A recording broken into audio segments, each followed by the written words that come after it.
બનાસકાંઠા જિલ્લામાં મગફળીની ખરીદી મુદ્દે ખેડૂતોમાં ભારે રોષ જોવા મળી રહ્યો છે। સરકારે આ વર્ષે ફક્ત 125 મણ સુધી જ મગફળી ખરીદવાનો નિર્ણય લેતા વિવાદ સર્જાયો, જ્યારે ગત વર્ષે આ મર્યાદા 200 મણ સુધીની હતી। મોડી ખરીદી શરૂ થવાથી પણ ખેડૂતોમાં અસંતોષ છે। સ્થાનિક આપ નેતા વિજયભાઈએ આ મુદ્દે સરકારની ઝાટકણી કાઢી છે અને આરોપ લગાવ્યો છે કે આ સરકાર ખેડૂતોને ફક્ત લોલીપોપ આપવા માટે ટેવાયેલી છે। ખેડૂતોના હિત માટે આવનારા સમયમાં જિલ્લામાં આપ દ્વારા મહાપંચાયતનું આયોજન કરવામાં આવશે।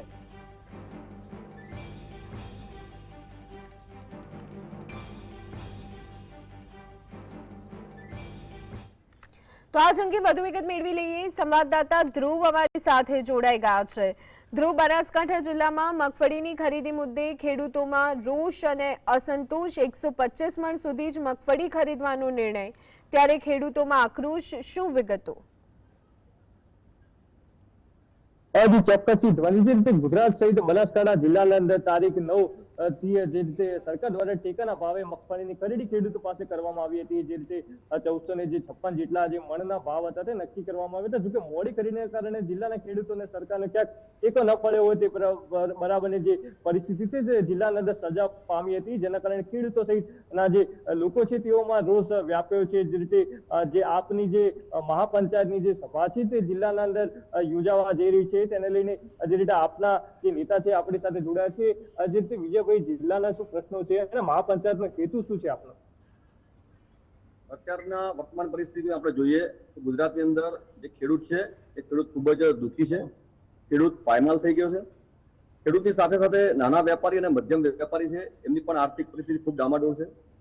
સૌથી વધુ જો આપઘાત કોઈ કરતું હોય તો ગુજરાતની અંદર ખેડૂત અને મધ્યમ વર્ગના વેપારીઓ કરી રહ્યા છે, ગરીબ વર્ગના વેપારીઓ કરી રહ્યા છે।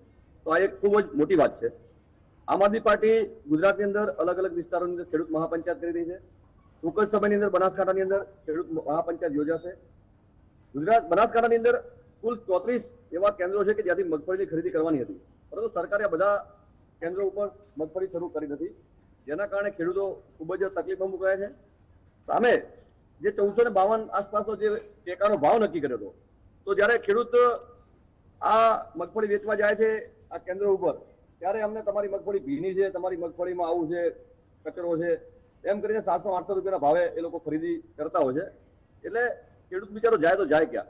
એક તો લાંબા સમયથી મગફળીના ટેકાના ભાવની રાહ જોઈને બેઠો હતો, અને હવે જયારે ખરીદવાની વાત ત્યારે આવા આનાકાની કરવાની વાત આવે છે। તો ખેડૂતોને જે અત્યારે કમોસમી વરસાદ થયો હતો ત્યારે પણ ખેડૂતોને અંદર વળતર મળવાની વાત હતી। તો આ બધા પહેલું જે ખેડૂતોની તકલીફોની જે વાત છે એ ખેડૂત મહાપંચાયતમાં કરવામાં આવશે। બનાસકાંઠાના ખેડૂતો અત્યારે ખૂબ જ તકલીફમાં છે અને એમની લાગણી છે કે ભાઈ ખેડૂત મહાપંચાયત થાય તો અમારી અવાજ બને, અને સરકાર જે એક હમણાં જે વળતર ચૂકવવાની વાત કરી, અમને જે અત્યારે ખેડૂતોને જે 10,000 કરોડ રૂપિયા આપવાની વાત કરી, તો ગુજરાતની અંદર જોવા જઈએ તો 55 લાખ જેટલા ખેડૂતો છે, 45 લાખ જેવા દૂધ ઉત્પાદકો છે। તો આ કુલ મિલાઈને 1,06 લાખ લોકો જે આ ખેતી સાથે સંકળાયેલા લોકો છે। હવે 1,06 લાખ લોકો એટલે સ્વાભાવિક છે કે એમના ઘરની 4 જણા ગણીએ તો 4.5-5 કરોડ લોકોની આજીવિકા ખેતી સાથે સંકળાયેલી છે। હવે 4.5 કરોડ લોકોની સામે તમે 10,000 કરોડનું વળતર આપો એટલે કઈ ના કહેવાય, આ ખેડૂતો સાથે મજાક છે। તો આ બધા વિસ્તારોને લઈ ખેડૂતને સાથે કોઈ જો ઉભું રહે તો આમ આદમી પાર્ટી ઉભી રહી છે। ગુજરાતની અંદર જ્યારે પણ ખેડૂતને તકલીફ પડી છે ત્યારે આમ આદમી પાર્ટી અવાજ ઉઠાવ્યો છે। વર્તમાનની અંદર પણ જ્યારે ખેડૂત ગુજરાતનો જ્યારે દુઃખી છે ત્યારે આમ આદમી પાર્ટી ખેડૂત મહાપંચાયત થકી ખેડૂતોનો અવાજ બનશે, અને બનાસકાંઠાના ખેડૂતોને જે પણ વ્યથા પછાવે છે એ વ્યથા આમ આદમી પાર્ટી વાચારૂપી લઈ અને એમને જેટલો ફાયદો થાય, એમને જેટલો એમના જે જીવનમાં સુધારો થાય એવા પ્રયત્નો કરવા માટે આમ આદમી પાર્ટી તત્પર છે। ટૂંક જ સમયની અંદર અમારા ગોપાલભાઈ ઇટાલિયા, ઈસુદાનભાઈ ગઢવી, અમારા ચેતરભાઈ વસાવા તેમજ ખેડૂત નેતાઓ છે એ બધા ખેડૂત નેતાઓ અહીંયા બનાસકાંઠા આવશે, અને બનાસકાંઠાના ખેડૂતોનો જે કોઈ પણ પ્રશ્નો છે એને વાચા આપી એમના સમાધાન કરવા માટેના ઉગ્ર પ્રયત્નો કરશે। તો જે રીતે જિલ્લાના અંદર જે મગફળીની ટેકાના ભાવે સરકાર દ્વારા ખરીદી કરવામાં આવી છે, જોકે મોડી ખરીદીના કારણે ખેડૂતો સહિતના અંદર રોષ તો છે, તો બીજી તરફ જે રીતે આપની મહાપંચાયત પણ આવનાર સમયના અંદર જિલ્લાના અંદર યોજાવા જઈ રહી છે, તેના લઈને આપના જે કાર્યકર્તાઓ છે તેઓ પણ કહી રહ્યા છે કે અમે ખેડૂતોના સ્થાનિક લેવલના જે પ્રશ્નો છે, તેઓની જે મૂંઝવણ છે, તેઓની જે સમસ્યા છે, તેમને અમને વાચા આપવાનો પ્રયત્ન કરીશું અને સરકારને પણ ટકોર કરીશું, કારણ કે જે રીતે વારંવાર જે રીતે આ મગફળી સહિતના પાકોને અને ખેડૂતોને નુકસાન આવતું હોય છે, સરકાર દ્વારા 10,000 કરોડના રાહત પેકેજની જાહેરાત કરવામાં આવી છે, પણ જોકે અત્યારે તો ખેડૂતોનો એકમાત્ર જે રીતે સહારો બની શકે સરકાર, તો તે ખેડૂતોનું દેવું છે તે માફ કરવું જોઈએ, તેવી પણ જિલ્લા સ્તરે અત્યારે માંગ છે તે પ્રબળ બનવા પામી છે. જી આભાર ધ્રુવ સમગ્ર માહિતી